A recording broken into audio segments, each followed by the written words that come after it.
podcast, Bexy in the Bedroom, where we're really going to spice up that intimate connection within. And today I am so honored to have my friend, a great colleague and visionary. His name is Kenny Brisco. He's an expert in many, many things. He will guide us on an awakening. And I know we've had some really powerful conversations, Kenny, Yeah. around relationships and connecting. And one aspect that I've always enjoyed communicating with you on is understanding how men feel. I know in society, we really haven't had a chance to hear about what men are experiencing Mm. and the things that they would like to be able to be seen and heard for. Because I know I promote being seen, being heard. That's usually tying in with women, but we're all human beings and we all have emotions. And how are you? All right. All right. I'm digging that. Can you hear me okay?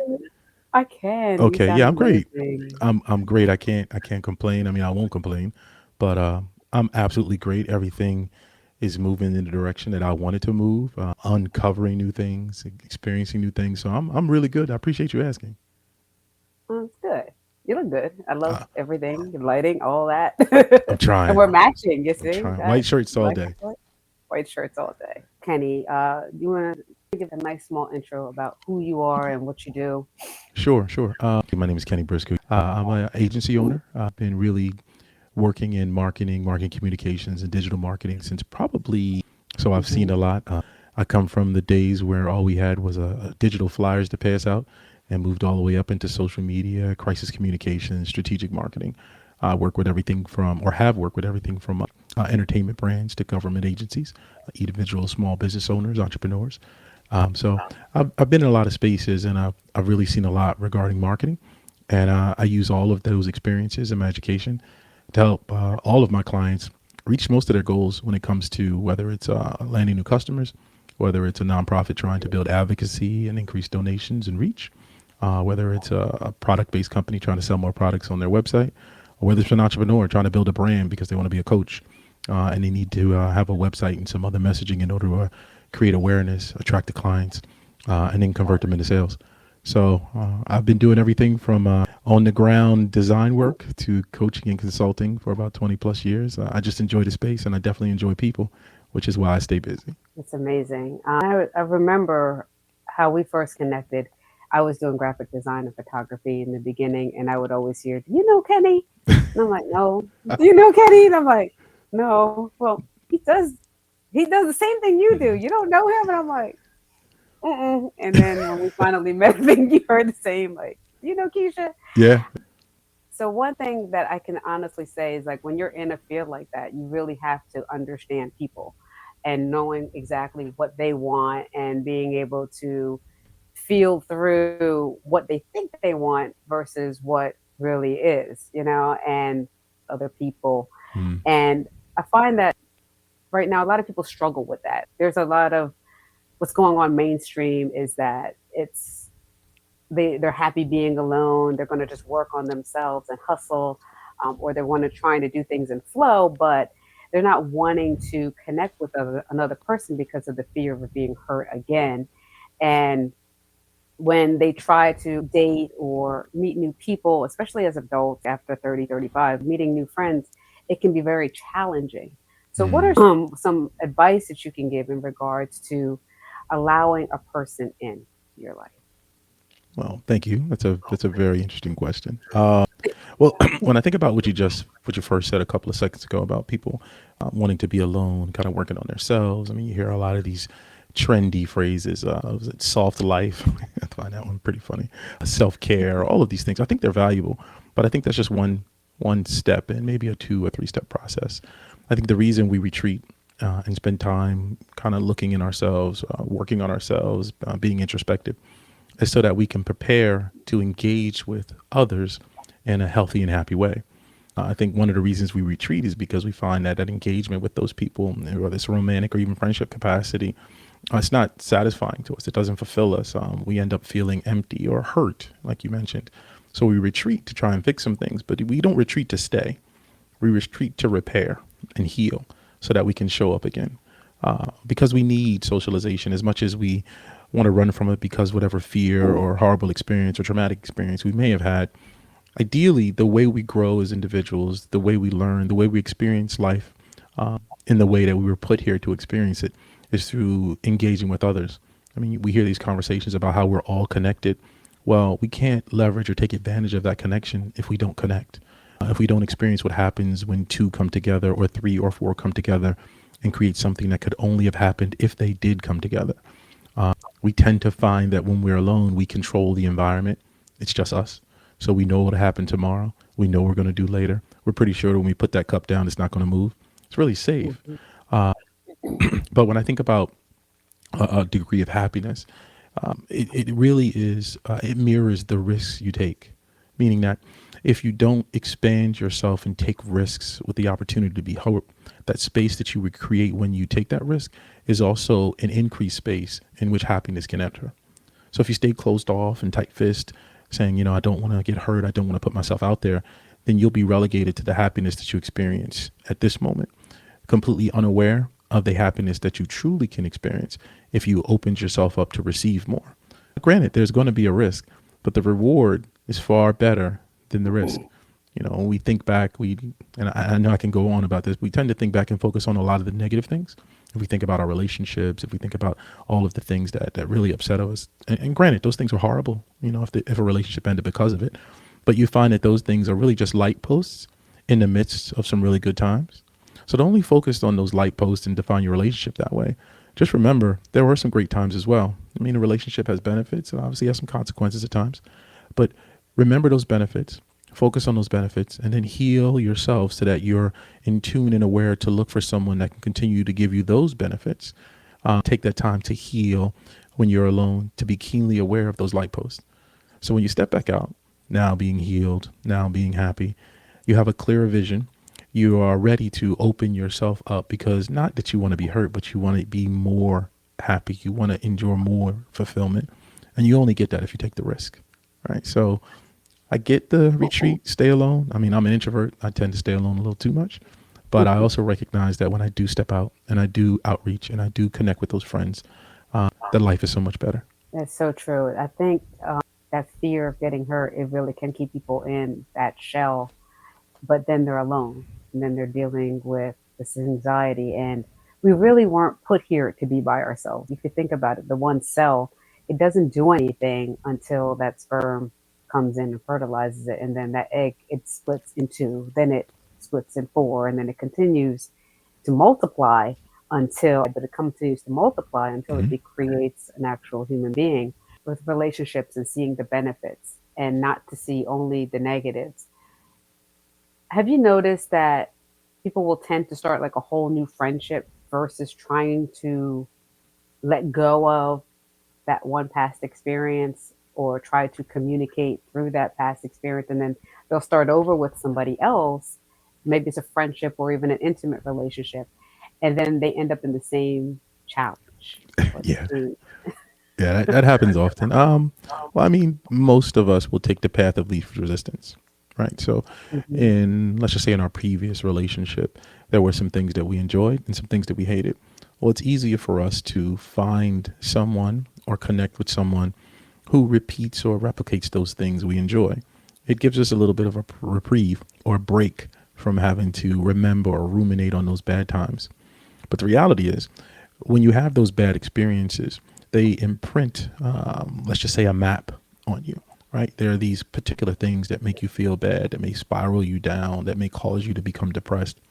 Not being aware of those things, and more importantly, not being open to the idea that you played a role in your own depression.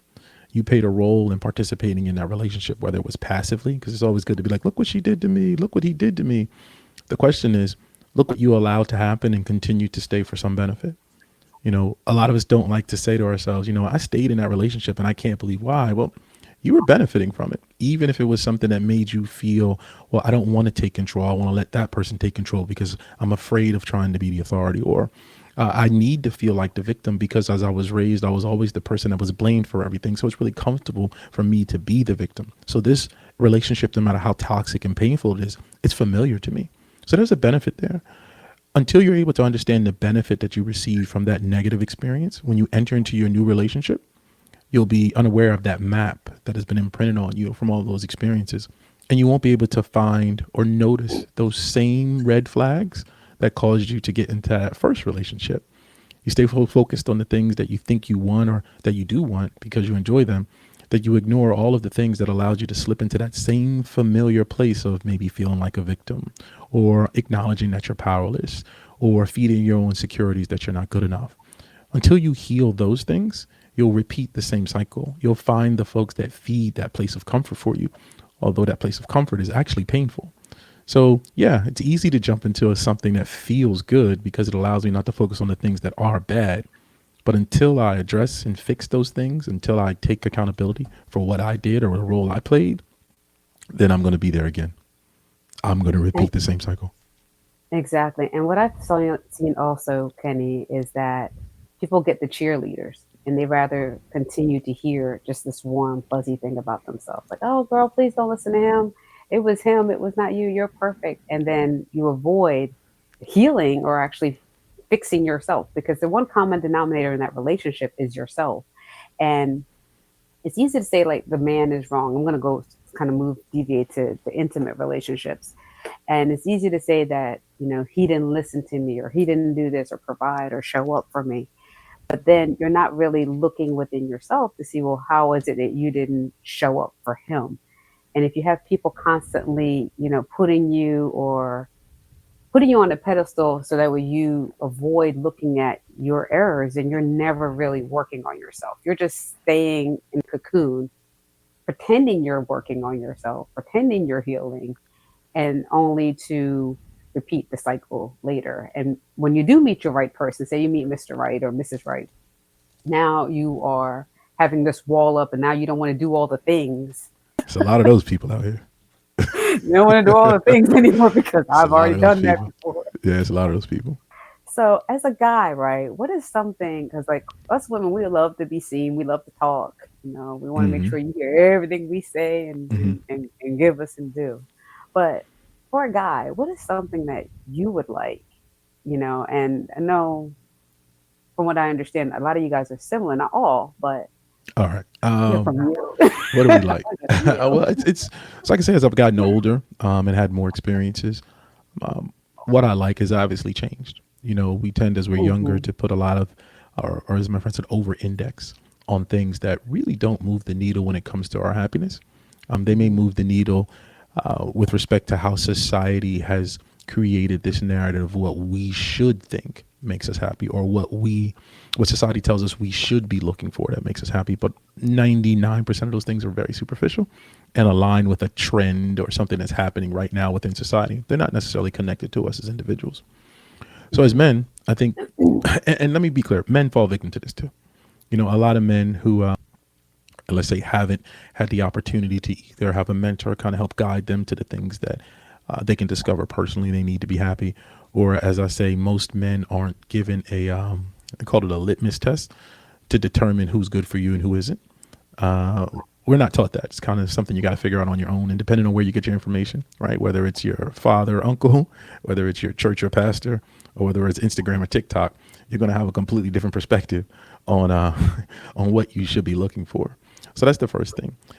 So I can't speak for all men. I can only speak for the few, sharp brothers that are in my circle. Most of them are looking for someone that can meet them where they're at, uh, particularly. And when I say meet me where I'm at, mean wherever I am financially, wherever I am intellectually, wherever I am spiritually. Meet me where I'm at. You know, you don't necessarily have to change me, and I don't necessarily have to change you, but meet me at a place where we both feel like we have some common ground. And then secondarily, want to move in the same place that I want to move. Want to go to the same places I want to go. That's the foundation. Before you have any other discussions, before there's, personality engagement, before we find out if we both like the same football team or all those other things that make relationships great. And ultimately, as I've connected with older people, someone who's willing to invest in the happiness of the relationship, not necessarily happiness of myself as an individual. Now, I'm not saying it's one or the other. I'm saying it's and. Right. So you should already be investing in your own happiness, but you should also have a keen ear to what the relationship needs, and both of you as individuals are willing to invest. I don't like using words like compromise or submissive or dominant. I think all of those are irrelevant when two people are working together for a common goal, which is the overall happiness of the relationship. It's not rocket science. Those of us who make it complicated or claim how tough it is don't recognize we're bringing tons of baggage and tons of trauma that need to be sorted out before we get into a relationship. That's what makes it complicated. I always use the example. I find it interesting how two people can get together and form a company and be wildly successful, and two people can get together romantically that has way more benefits than finance and can't seem to make it work. There are Right. these expectations. So I would say, just to answer your question, that most of us are looking for someone that can meet us where we're at, want to go where we're going, and are interested in investing in the happiness of the relationship while simultaneously investing in the happiness of us as individuals. True. So let me ask you this, right? Because you mentioned a couple of things, especially in regards to having success in life. With some of the examples that you gave, meet me where I am. But not all the time is someone where they want to be or strive to be in the future spiritually or energetically. I'm the energy alignment.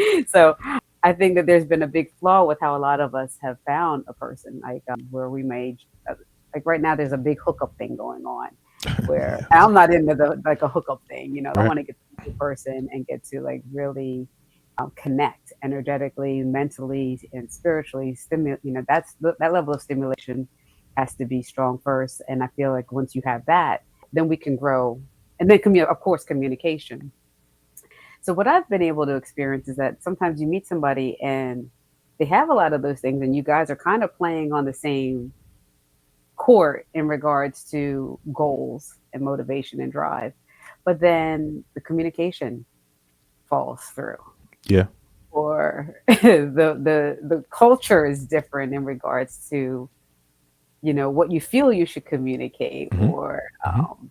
maybe the experiences from. I feel like men have had a way of compartmentalizing Hmm. things, and I think in a way when it comes to dating, they can compartmentalize attributes of a woman. Hmm. So, for example, I'll speak from my personal experience to hear that I am independent or I'm working for myself. Hmm. You must be one of those girls, you Oh, know, well, leave him alone. Anybody that says that, leave him alone.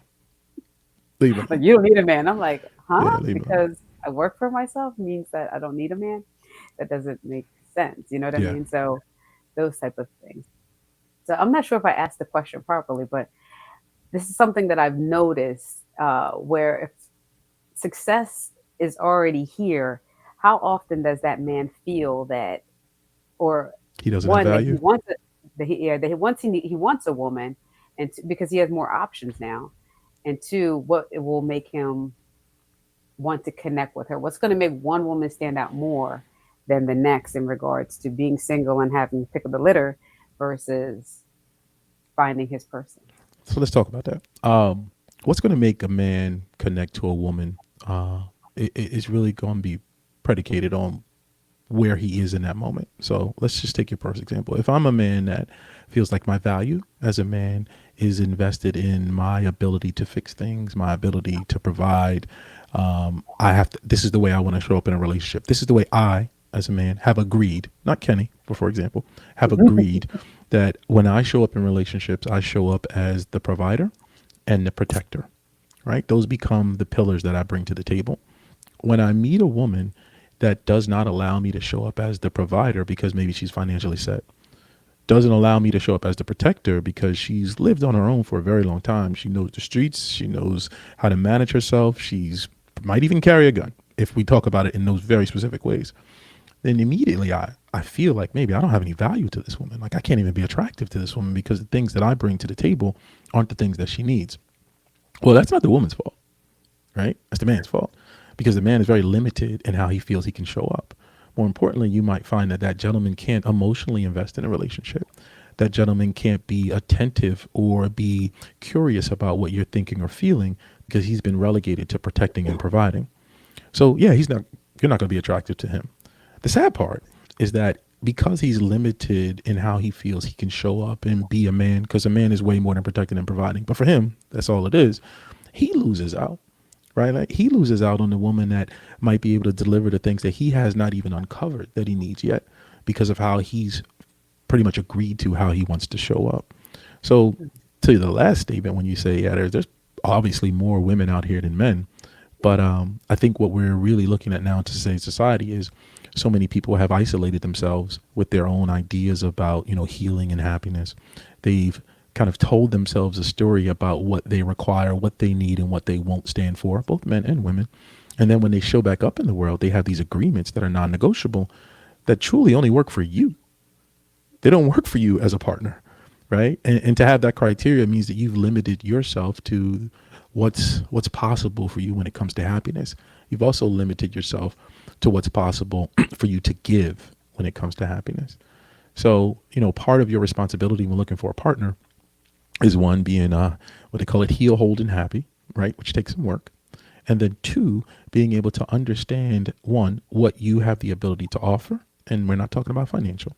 Being able to understand how you need to be able to listen and align yourself with someone to be a supporter, to be a cheerleader, but also to be a critic.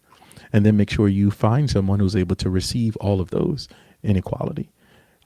It sounds crazy or difficult, but what I've learned is that when you become that person, you attract that person. It's really simple. So when you take the time to become heal, hold, and happy, you will only attract heal, hold, and happy people. And those who have dependencies, those who are bringing trauma, those who have non-negotiables that are counterproductive or toxic, you won't even have the energy to show them interest. Heal, hold, and Happy. happy. Heal, I hold, and like happy. that. It's pretty easy Heal, when you whole, and put the happy. work in, right? But how does someone know that they're healed, whole, and happy? Um, Because they could be happy. And I've seen people, they're smiling and they swear and they'll say it. I've even heard it on Clubhouse. yeah. But the tone and the Mm-hmm, aggression in mm-hmm, their voice, they're not happy. They're just mm-hmm, saying it. mm-hmm. We've been to church where they're like, blah, blah, blah. And we know that it's just anger Yeah, being unleashed. yeah. But in their mind, their perception is the reality. They feel that they're happy and they're going to stick to their grounds because this is it. Well, the first thing you want to do is kind of do a self check. How you feel when you first wake up in the morning? When you Hmm. first wake up in the morning, are you anticipating all the stresses and struggles and problems of the day? Or are you excited about what's to come? Have you agreed to the idea that you cannot control anything in this world, but welcome the journey that you're going on and will find happiness in every aspect of it? Now, if any of those questions brings up some, but no, you need to understand, but no, it's not like that for me, but no, that's not the reality, then you're definitely not healed. You're definitely carrying some things that affect your But outlook on knows. life. Yeah, it's that's the first place to start. And when you start Hmm. looking at those but no's, the hardest thing in the world for most people is to have integrity with themselves. Right? It's easy to say I'm honest with all my friends. I try to be upfront with them, but are you honest with yourself? And one way to discover that is That to part. when you have these challenges that seem to find themselves, and you hear people say, "Well, I'm just what did you say? I'm a strong person, and I just have to speak my mind." And then you look at your And relationships, right? Right? Are mhm. you the person that has sequestered yourself off to the side to say people just don't get me? No, honey, you don't get yourself. Just keep it on. And what you've done is you've constructed a world that allows you to keep that identity. Now, I know, and when you're by yourself and you have those wishes, well, I wish it could be this way. The things you'll never express to your friends. I wish my life could be this way. I wish it could be that way. That lets me know, and it should let you know there's some things that need to be healed. And the easiest way to get to them, and I'm a big fan of therapy, because they're going to do what you can do to yourself, is to continue to ask yourself why until you can't ask it anymore. So I'm angry. Why? Well, because that girl looks at me sideways, or she always got something slick to say in meetings, and she just thinks she's better than everybody else. Well, why do you feel she feels that way? Well, because the way she carries herself when she steps in. Well, why does it upset you? Because I don't like it. Well, why don't you like it? Well, I don't know. It's just that, I've met a lot of people in my life that act that way, and it just really upsets me. But why does it upset you? Why are you getting angry? Well, because I remember, I used to have an aunt, and she used to always come around, and she used to always treat my mom like this and think she was better than everybody else. And now when I see that, it upsets me. But why does it upset you? Well, because it made my mom cry. But, I realized my mom could have done a few things better. Well, what do you mean she could have done better? And you tend to ask why, and you'll find that maybe you do some of the things that she does.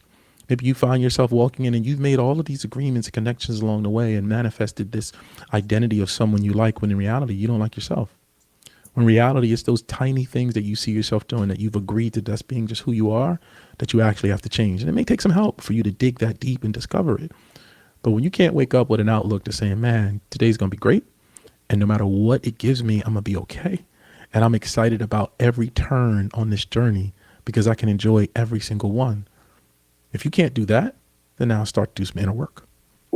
And until you've done that inner work, it will be difficult for you to find someone that's going to give you what you need because you have yet to discover it. It's been masked by all of these things that cause you not to be happy when you're by yourself.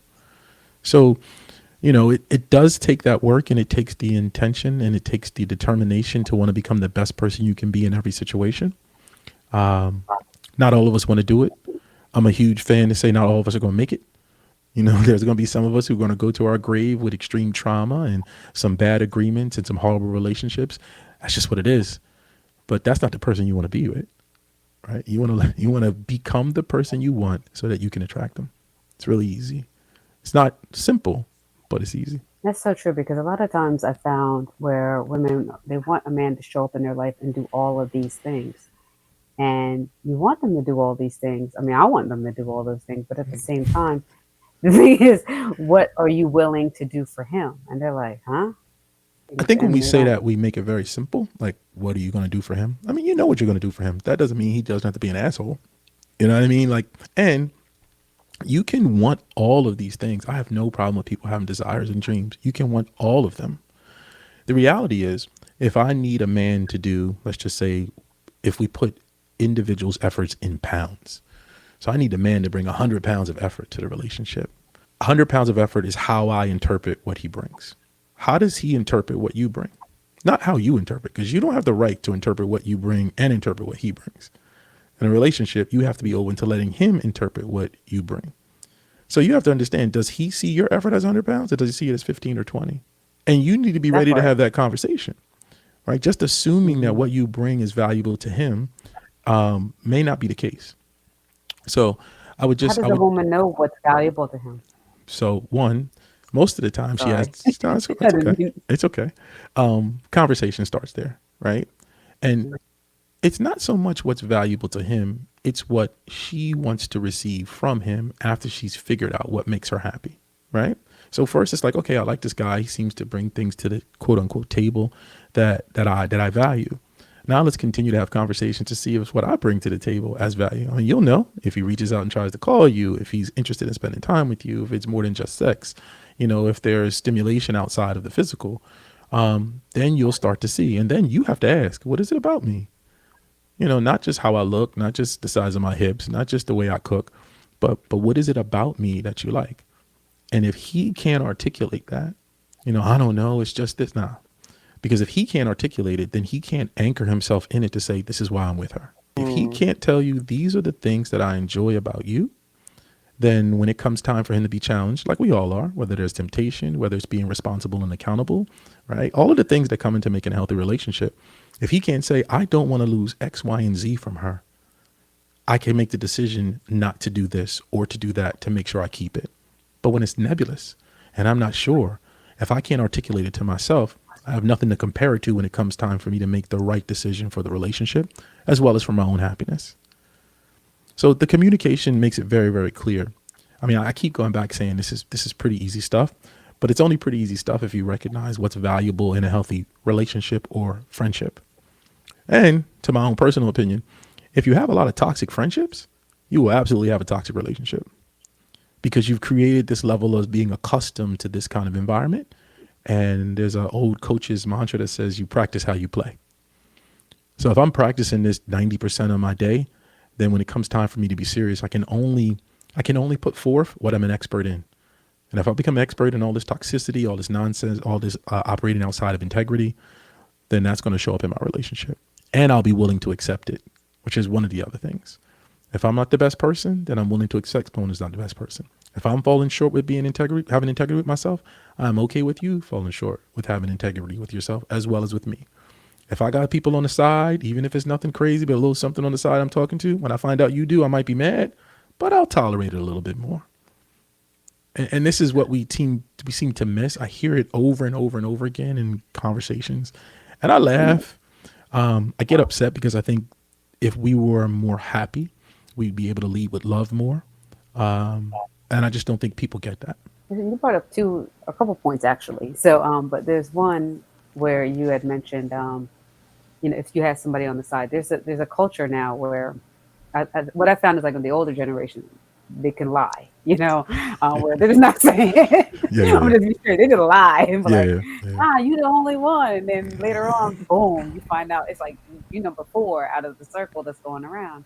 And then in the younger generation, it's more of an open relationship, poly things are going on where polyamorous and all of those things. Yeah, yeah, they're all communicating everything about, well, not air, there's probably some lies there too, but they're a little bit more open about exactly what is happening with the relationships.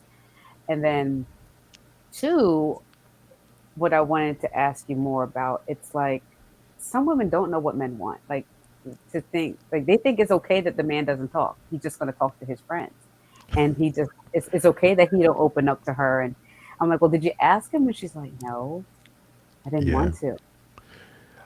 To the last point, I'm not speaking for women in any way, shape, or form, right? But this is kind of my eye. Like we get tired, right? We get fatigued. I recognize that I mean, being a black man, if you're looking for a black woman and vice versa, the numbers don't always work out in your favor as a black woman. That's just the reality of it. I'm not going to Oh, that pretend was that the it's any part different. three. Oh, part three, Well, yeah, I'm not. pause 1 second. Part three is the culture of, because you bring up so many good points. The culture, I've noticed like in certain cultures, you'll see that they support you looking for a husband or you looking for a wife. And then in other cultures, you mentioned like the toxic friends Hmm. and Hmm. having that energy around you constantly will make you Hmm. like the expert of being toxic.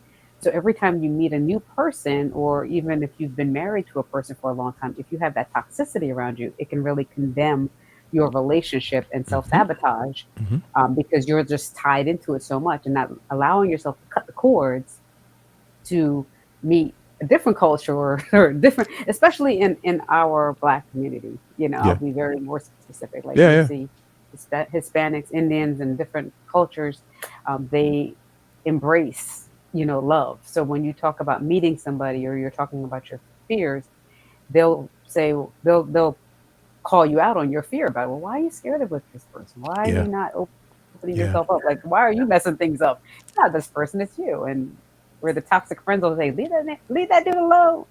yeah, yeah. I think there's a lot there. I'm Or trying her.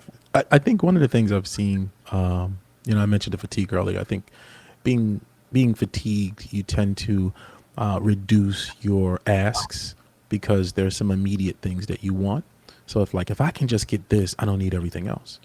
And I think that's the reality for some Mhm. folks. I'm not condemning it. If that's the place you see yourself in, so be it. When it comes to the polyamory or having multiple husbands or wives, I think that very few people can execute that. Very few. And That's true. I think you have to, and not that you do have those who say, I didn't know I liked this, but now I like this and it works. Cool. But I think that's the minority. I think it's the minority. I I think agree. the idea that I can, excuse me, I can serve my desires and not have to have any accountability.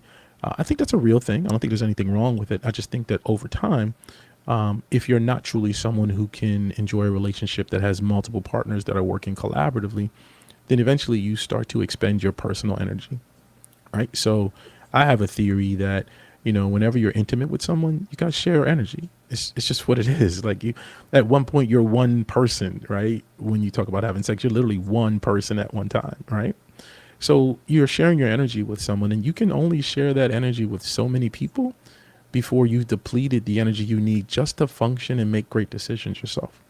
We tend not to take in consideration that when we engage with someone intimately, on some level, we do become accountable to them, even if it's just a conversation, right? Even if it's how you doing today, one more person you have to support, even if it's in its most minimal capacity. But when you start having to support multiple people that way, you start to lose the energy you need in order to function yourself. And it becomes like when you're tired, you make bad decisions. When you find yourself when you find yourself so emotionally spread, it's hard for you to make emotional decisions. And as humans, we are creatures of habit. So it ends, and we adapt to every situation. So as we start to practice these things and we do them for an extended period of time, we'll find that we don't possess the capacity to find real intimacy because we've practiced this disbursement of emotion for so long. We don't know how to, although we still desire it, we don't know how to.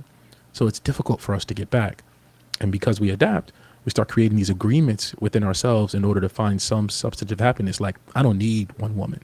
I can't be with one man. Not one person can satisfy me. But these are agreements that came out of you practicing this behavior for some extended period of time, or not wanting to face the real fear that you don't want to take the risk of having one person hurt you. Now, I'm not saying that's across the board, but that's just one scenario on how we end up here. Add in the culture of saying that love isn't real, marriages don't last, and all these other things. The great thing about the internet is I can always find the facts to support my opinion. I just got to Google the right thing. So ideally, as humans, we want that connection. And I personally believe that if you invest in anything, if it's a great investment and you take the time to do your due diligence, you take the time to make sure you read, quote unquote, the perspective, and you're putting your money somewhere safe and you get this great return, you can do the same in your relationships. You can get a great return off a solid, smart investment. And that investment is, one, you becoming a smarter investor, healing yourself, finding your happiness, trying to become whole. And then you attract or connect with the right investment. Now you have the vision, you have the criteria, and you have the experience to say, I need X, Y, and Z, and this investment will or will not give it to me. And if you invest and repeatedly invest and stay in that investment for a decent amount of time, you'll get a great return. And that's what relationships can give you. 100%. And there's somebody out there who's going to listen to this and they're going to say, what does he know? What does I she know a know? lot. Exactly. Like, I've been married, Mm-hmm. I've been divorced, Mm-hmm. I have 3 kids. Mm-hmm. They're all grown now, from Mm-hmm. 26 to 18. And I've also had my parents who's been married. They just had their 50th anniversary this past weekend. Mm-hmm. So I've seen what healthy, I've experienced healthy. I've also been through the pain, I've been through the trauma, Mm-hmm. and I've been through the healing and the recovery. And yourself, Mr. Yeah, yeah, Kenny. similar, very similar experience. You and I have very similar backgrounds. We're like twins, I'm telling you. Like, Yeah, yeah, where we have so many like things in common. But can you share just a little? You don't have to go like too personal, but just to share just a little bit, like how much you've been able to experience, even if it's through other people, about what we're referring to. Because there's someone out there now who's going to listen to this and they're going to say, and their self sabotage is going to kick in because mm-hmm. they don't want to change. They want to stay in the toxicity, but at the same time, they still want the love. And as I'm creating this, what I want is for people to have that aha moment and say, you know what? Let me see what it is about myself, because maybe my friends are just loving me and support. I don't think people's friends mean them bad. Like, sometimes I think they just want to support them, and they've seen how much trauma they've been through, so they just want to keep making them feel better so that way they can eventually change. But I want the person that to look at themselves and not just look at the next person and do their checkup from the neck up, to be able to say, you know what, they've been through the healing. Because what I've noticed, like as you mentioned with the happy part, you know, is that when someone's really happy, they're solid with who they are. Mm-hmm. They're okay with their flaws. They know that they can overreact. And they don't Oh yeah, care. oh yeah, And yeah, they know that they have a negative side. yeah, yeah, And yeah. they're just like, all right, whatever. So it happened. I said it now. All right, can we move on and go on to the next thing? Mm-hmm. Um, and they can look at another woman and compliment her. They can see somebody who hurt them and say, we ain't got to talk anymore, but we cool. Like, Right, right. but to get to that point, a lot of people are missing it and they're trying the therapy. And as an energy alignment specialist, I know that there's other things out there that will affect them. And you mentioned a very strong point, and thank you for that, in regards to the soul ties that Yeah, come in when you have multiple partners. yeah, yeah. And the connection, what makes it hard for you to release this person and move Mm-hmm. on to something else. And more potently is how it can impact somebody in their careers. It can Oh yeah. impact them with their relationship with their children. You and I've experienced that. If you'd like to elaborate on that as well, that'd be great. Well, I mean, there's a few things elaborate there. When it comes to intimacy, I clearly understand that the more you share yourself, the less of yourself you have. It's a simple math equation. Mhm. So although it may feel good, and although you might figure out a way to manage it, the bottom line is you're still sharing yourself. And I'm not telling you not to, just be prepared to recognize that the more of yourself you give away, although men don't seem to think they are until you see them really in an insecure, shallow place, the less of you have to rely on and use to improve yourself. That's the first thing. Um, you mentioned something a second ago. I wanted to make sure I held on to that thought. Oh, damn it. I lost what I was thinking. It was, give me a second, because I definitely wanted to express. Oh, I guess when we talking about how you kind of figure out how you fix yourself or how you understand how to improve after being hurt. I was in therapy for a while, and there are a couple of key things that a therapist has said to me that helped me to really deal with challenges when they came. Because a lot of the challenges you have, you're going to have to manage yourself. Even though you have a therapist, you're going to have to manage them by yourself. And what she said to me is if you ever come, one, you have to have integrity with yourself, first and foremost, before anything else. Before you start practicing integrity with those around you, you have to have true integrity with yourself. And it's little things like if I say I'm going to do something for myself, I'm going to do it. If I say I'm going to be better at cleaning up after myself, I'm going to do it, even when no one's looking. So that practice alone starts you to become honest with yourself and gives you the courage to dig a little bit deeper. But she also says something else, which I encourage anyone to practice because it has almost say I would say a self-reciprocating factor. And she says when you reached a tough decision, ask yourself, if I love myself, what would I do? And that question resonated with me because a lot of times when we say we love ourselves, we almost speak about it as if we're inside of ourselves, saying we love ourselves. But if I was outside of myself and I looked at myself as an individual, and I was saying, if I loved myself, if I loved this person, that person being me, what decision would I make? And that always guides you in the right direction of doing the things that are not only the most important, but the most valuable and the most healing for you. Practicing that over a period of time actually starts you to love yourself more. It starts you down this journey. When folks say, I don't love who I am, I don't love what I do. Well, when it comes time to making that decision, if I loved myself, what would I do? What would be the answer to this question? And you may not take the answer the first time because it might be too tough of an answer. It might be a courageous leap. It might be something that your family says you should never do. But if you continue to pose that question to yourself, eventually that becomes your default. And eventually you'll find everything you do in the spirit of loving yourself. And once you truly understand what you need to love yourself, because now you're giving it to yourself, it becomes very obvious what others should give to you or compliment you with. Right? So if I love myself, I'm going to take care of myself. That means when I meet you and you're doing things that don't take care of me, you're not an option. And then the final thing is after you start to love yourself or find the space that you're beginning to love yourself more, next, your action to others is to do everything in love. Meaning that if I were to love this person, how would I treat them? Now, I like to take this almost as a short spurt of meditation because that quick question that you ask yourself, if I love this person, what would I do? It causes you to reflect on not just what love means, but how love is expressed. And it gives you the opportunity to show up for that person in a way that maybe no one else is. Even if it's just you showing up as someone who cares about them in your answer, in your response, in your effort, in your attention.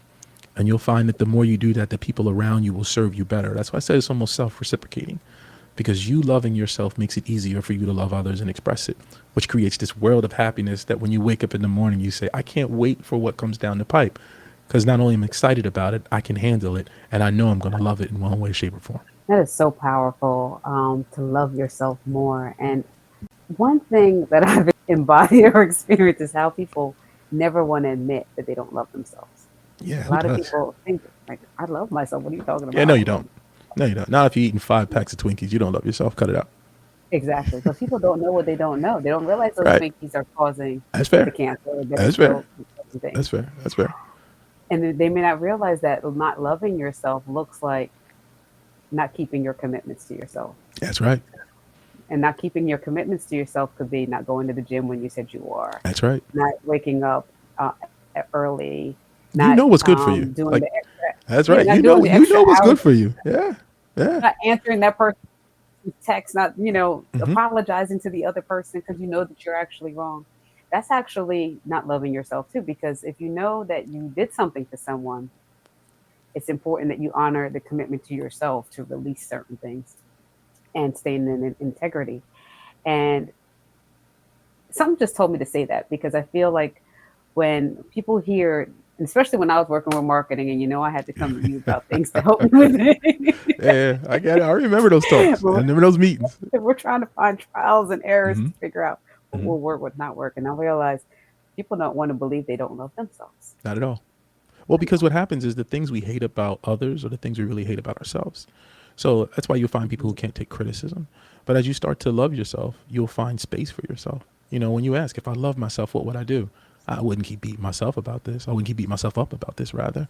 I would figure out how I need to fix it or heal it if I truly love myself.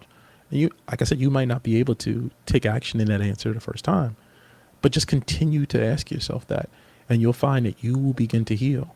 And as you get in front of that therapist and they raise those things that are tough or difficult, if you've already started practicing loving yourself, then you also understand you can forgive yourself. You also can understand that you're not perfect and you have flaws, but still love yourself, which also allows you to love others through their flaws.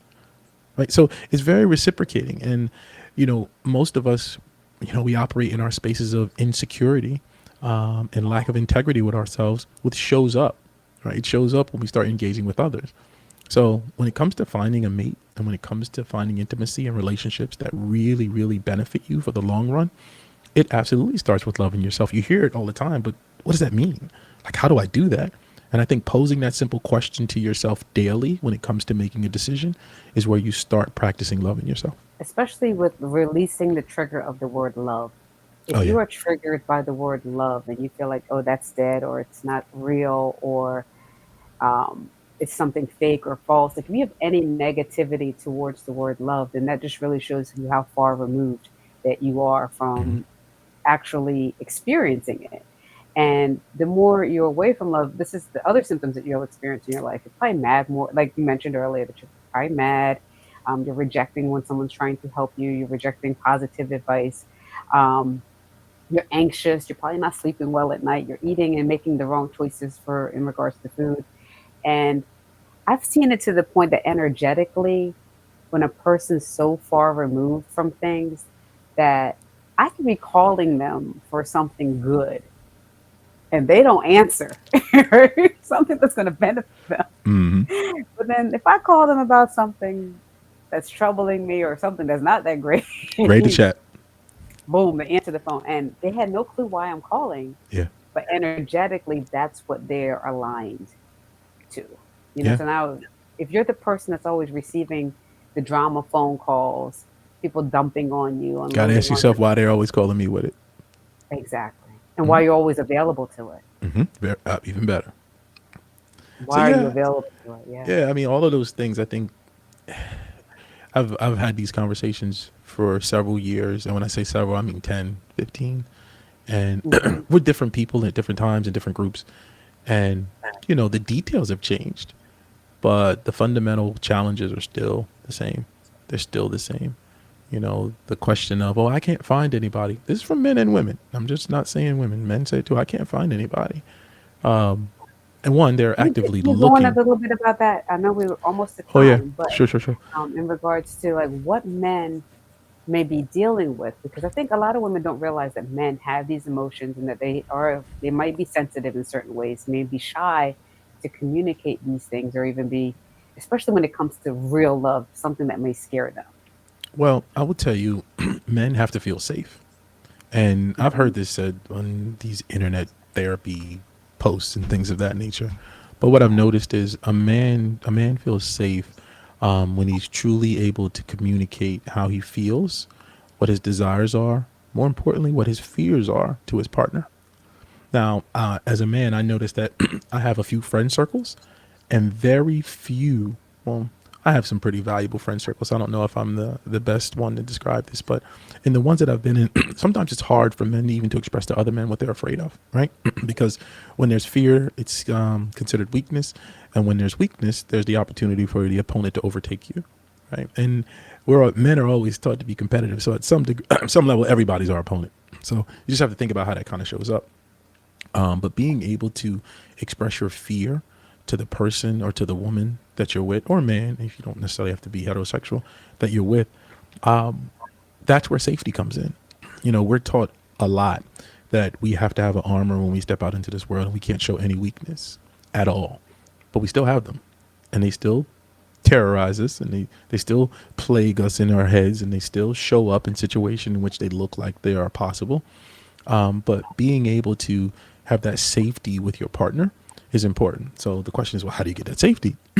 That safety with men, and I'm going to remove the idea that you show up just like his mom, because we don't want that. But if you show up in a way over time where he can start to trust you, and not trust you as in I can give you my money, but trust you with my feelings. That does not mean you don't criticize. That does not mean you don't support. That means that you, as a woman, have to be the person who operates with the highest integrity, so that when you offer advice to him, because men are very critical, he sees that you are exactly who you say you are. So you, as a woman who shows up as someone with the highest level of integrity with herself, who is honest Good. and loves herself, communicates to the man that she is trustworthy. You show up with the woman who's not involved in, and not that I like some of the petty stuff too, don't get me wrong, it's very entertaining, but that doesn't take up the majority of your time and effort, right? When you show up as someone that he can look at and say, I can trust her, and he's able to trust her with his feelings, that safety is irreplaceable. Now, let's be clear. Mm, Just because a man trusts you and feels that's safe so with you good. doesn't mean that he's good for you. I How need does a that to woman be. make a man allow a man's space to be safe? I'm sorry. Well, I mean, it really is about him having a place where he can express the things that with you that he can't express anywhere else. And it most of the time it comes through conversation. Hmm. 99% of the time it comes through conversation. If a man, and I keep it really, really clear, if a man is intimate with you and you seem to have those conversations after sex or something like that, and he says, I can really trust you, but you've not said anything deep or anything revealing or anything that could be a tad bit controversial, then he really doesn't tap into his own self. And you can't trust what he's saying, right? So if we haven't shared anything that's substantive and I'm saying I can trust you, then you have to think about what I use as a way to judge, right? That's the first thing. But most of the men that I've talked to in my life, from being 30 to being 50, is they're looking for safety. They're looking for someone. Listen, we absolutely, a strong person does embrace a challenge. So don't say don't challenge him. Absolutely challenge him. Because if he trusts you, he doesn't see that challenge as opposition. He sees that challenge as disagreement. And there's a difference when I trust the person I disagree with. I really value their opinion. I value their insight. I might not like it. We may have a disagreement, but it doesn't damage the foundation of our relationship because I trust her. And that's where I think the communication gets a little twisted when you hear, oh, don't argue with him, girl. He needs peace.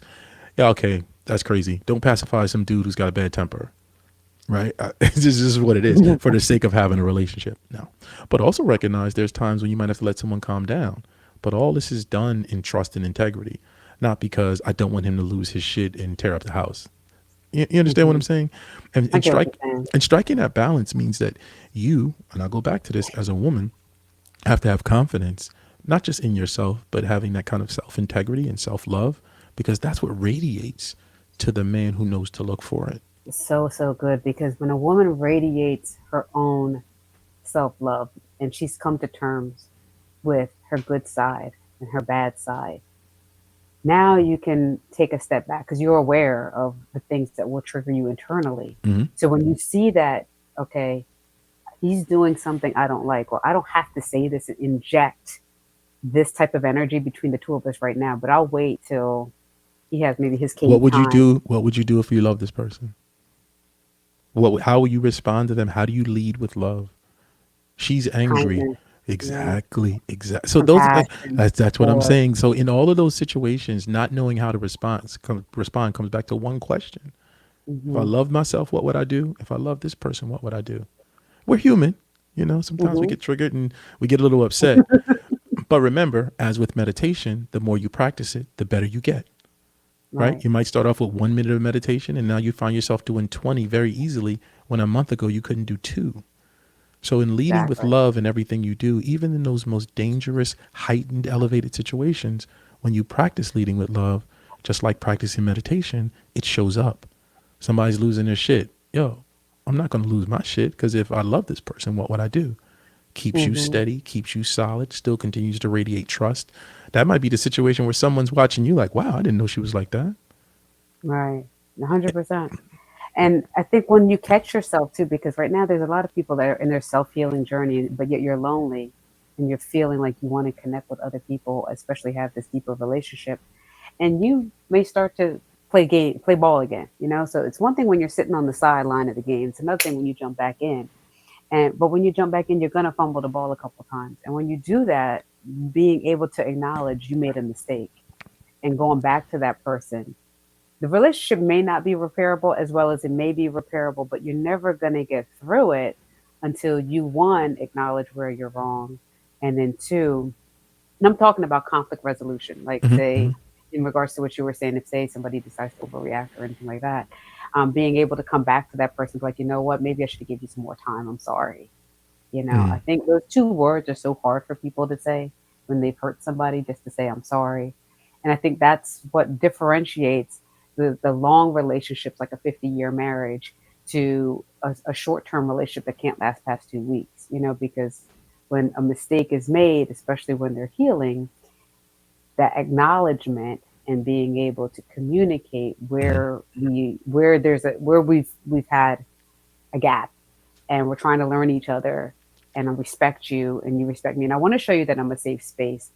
But when you're coming in at our ages, a lot of people have gone through many experiences, Yes. so they could be holding on to things, not realizing that they're doing something. But I think if you can catch yourself, it is possible, and you can communicate it, and both people can, really meet in the middle on something. They can maybe be able to make it work. Well, I would Thank you tell so much anyone. for Yeah, it's today. not a problem. I'll leave you with this on the tail end of Good. what you just said. Practice saying I'm sorry to Uh-huh. myself first. Practice that first. Right. Um, and Mm, not that's that good. men always say women don't know how to say I'm sorry. I might agree with that a little bit, but I would say that I would say that when I say I'm sorry. I know you do. I Uh, would say that practice saying, people say practice forgiving yourself. And most of the time, they don't give mhm. you tactical advice to move forward. Like, how do you forgive yourself? I wouldn't even know. If somebody said that, what does that mean? Practice saying, I'm sorry to myself. Just say to yourself, man, I'm sorry to yourself. Practice it. And you'll find that it becomes easier for you to recognize and easier to say, I'm sorry when you need to apologize to someone else and mean it.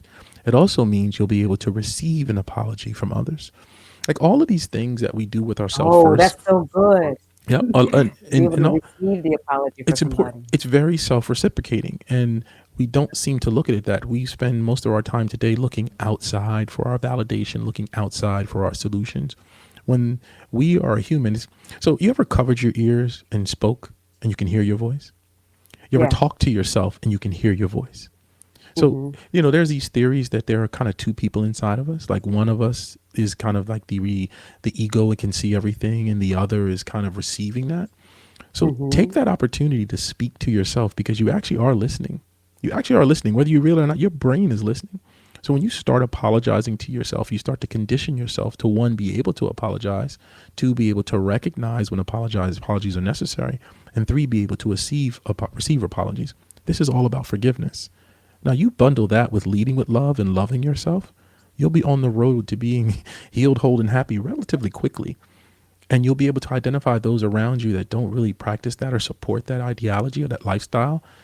And you'll soon find that they don't have a place anymore. Or maybe their place has been diminished a little because how they show up doesn't work for you. Like it's really not a hard thing. It's just getting away from all the noise and distraction that we find on our phones, that we find in the culture, and spending some time working on yourself, even if it's 10 or 15 minutes in the morning, or even if it's 5 minutes in the morning, just working on yourself to understand where your traumatic breaks are, understanding what you need to heal, understanding how you can become a better person, more better than yesterday, and leading with love, you'll I'm find talking that about one. life changes. Like what you saw yesterday as a bad situation, you now see as an opportunity to support your friend. You now see as a place to give grace to someone who's going through something. You now see as a place where you now can pull some happiness from it and might even be able to adopt it in your life. But you got to start with you before you can step out in the world and begin to practice again, right? You just don't jump out and become an expert. You just don't jump out and become a Hall of Famer after you've been hurt. You step out a little bit and practice a little bit. You practice those things you do with yourself or do for yourself to others. And you'll get your sea legs and it'll make sense. And before you know it, the person you've been looking for is standing right in front of you, or at least close in proximity.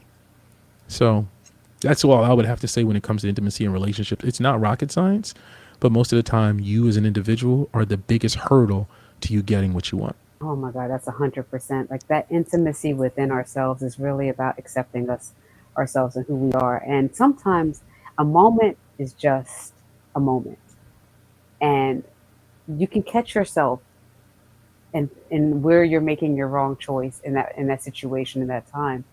But if you allow yourself to continue feeding that other negative voice, that moment's going to last a lot longer than it was intended to, and that power of forgiving yourself, as you mentioned, I found like tapping into, I guess like an energy tip I'll give people is like thinking about, um, if you have something with someone, because we all want to learn how to love ourselves, but we don't know how to do it, and that's one of Mm-hmm. the things that I help people with, as an energy alignment specialist, is helping them being able to hone into where they're carrying this stuff, where it's Mm-hmm. stuck inside of their bodies, inside of their minds, and where it's holding them back. And sometimes just by tuning in and breathing, and sometimes when you feel that negativity, that's where most people get anxious. They start breathing more shallow Mm-hmm. and they stop. But as you mentioned, a key point, the more you do it consistently, that key Mm-hmm. word of consistency with the meditation and just doing 1%, even just 1% better each day, Mm-hmm. a person will notice that their inclination to listen to the negative voice gets less and Absolutely. less, Mm-hmm. because now you are getting more in tune with yourself. And the first time moving past that traumatic experience or that traumatic energy that you're carrying inside your body may be the hardest. But if you can stay in it and clear that, even by doing like a Hawaiian prayer, though I probably said it all wrong, but it's when you say, I'm sorry, Yeah, yeah. please forgive me, thank you, and I love you. And what I recommend with my clients to do is to like focus on the person that you may have had a disagreement with or that you want peace with.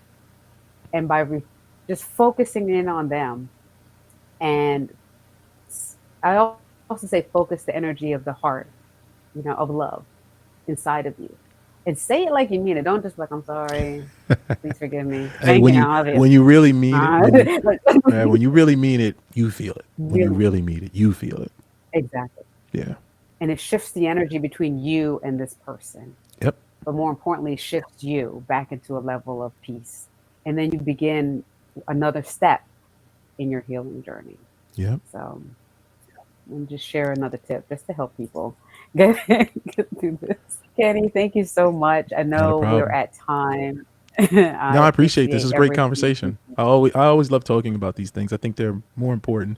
I love talking about business too, but I think this is extremely important. So I try to become a student of it. It's so true, because at the end of the day, if we when we kick over, right, and we've watched ghost movies and horror things, and you've Hmm. never seen a ghost go back to work when they come Nah, back. not at all. Not at all. I'm not trying to get back to the computer. Mm-mm. Even if they're passionate about it, they're Right. not. Right. Mm-mm. Yeah. I They're don't think thinking I'd be about scared of that a ghost one sitting at a relationship. computer. I would be too. Imagine you think just no, we're not gonna do that. Cheap labor. Oh my Oh, it God, was if that great was the chatting with you. case, it definitely, definitely was. I'm gonna say thank you to everyone who's been able to tune in, because as we wrap up in today's episode with Fexi in the Bedroom, I want to thank you for joining us on this journey of energy alignment and the intimate transformation. And just to remember that the power to elevate your life and relationship is within you. Kenny has brought in so many examples and been able to tap in to share that it's really time to embrace your full Fexy potential, which stands for fabulously sexy, and just feeling that confidence, that energy, that vibrance of love within yourself. And if you enjoyed today's conversation, and you want to dive deeper and make sure you subscribe to this podcast so you never miss an episode. And if you're ready to take the next steps, just click the links below and connect with me, Kesha Martin. And if you want to learn more about what Kenny does with media, if you're trying to get your marketing or anything done, Kenny, would you have a place that people can you can guide them Yeah. to. Okay. So I have an agency called A6 Media. So you can go to a6media.com, the letter A, the number 6media.com. That's where I usually work with brands and individual customers. But I also have a newsletter that I'm launching at the time of this broadcast should be available. It's called the 2 Hour Marketing Workout. It's literally Ooh. 2hourmarketingworkout.com. And it's for DIY entrepreneurs who really don't have a huge budget for marketing, but are willing to invest roughly around 2 hours a week in learning how to and actually marketing their business to grow their clients, grow their sales and their revenue. I teach these strategies. It's a weekly newsletter, but once a month, you actually will get a step by step tutorial and video showing you a particular strategy that if you work on it for 2 hours a week, you will really change the way your business generates revenue and generates clients. So that's 2hourmarketingworkout.com. You can go sign up there and get the free newsletter. I have worked with Kenny personally, and as you can see, as you've heard today, how well he speaks, how intimate he is in regards to connecting with a person. His knowledge base of understanding marketing is just through the roof. Thank you. But then when he's understanding you as an individual and what Yeah, your needs are, what your business is, of what you're trying to do, that's a whole other level. So if you're trying to market your business, you're trying, whether it's small, big, or large, he can definitely help you. I highly recommend him.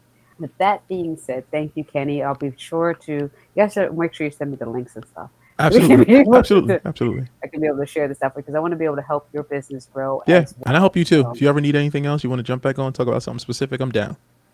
oh, cool. I would love to have you back on. All right. That's cool. I'll do it. Awesome, awesome. So until next time, guys, I want you to keep your energy high and your passion alive, and let's continue to create a life filled with vibrant, empowering experiences. Hey, gorgeous soul. Thank you for chiming in wherever you are on this beautiful planet. I want to welcome you to receive a free gift from me where you'll be able to tap in and learn some tips to be able to align your energy so you can start to attract the type of person that you're looking for, attract the kind of relationships that are really fulfilling for you. This free gift will give you that blueprint for you to start making the necessary steps. Once you're in my community, you'll start to receive any promotions or discounts. So definitely join in by clicking the link below.